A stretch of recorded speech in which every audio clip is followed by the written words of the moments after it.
War and Peace, Part 21. This passage is for those of you who love military strategy, military maneuvers, military science. Prince Andrei is at a war council. The Russians are deciding what to do with Napoleon and the French. All of the important persons at this council are proposing different plans of attack and strategies, and then they're all arguing over them. And furthermore, not everyone speaks the same language. So you have people are speaking in German, French, and Russian, and not everyone understands each language, so there's like a lot of confusion and interpreting and arguing going on. And these are Prince Andrei's musings over the whole thing as he's watching this unfold. This is kind of long too, I just think it's really interesting. So let's do it.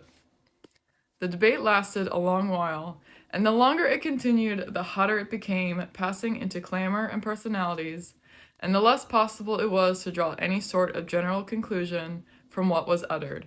Prince Andrei simply wondered at what they were all saying as he listened to the confusion of different tongues and the propositions, the plans, the shouts, and the objections.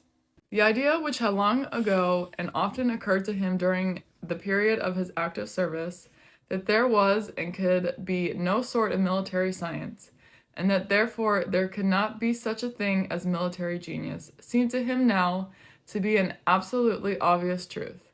What theory and science can there be of a subject of which the conditions and circumstances are uncertain and can never be definitely known, in which the strength of the active forces engaged can be even less definitely measured?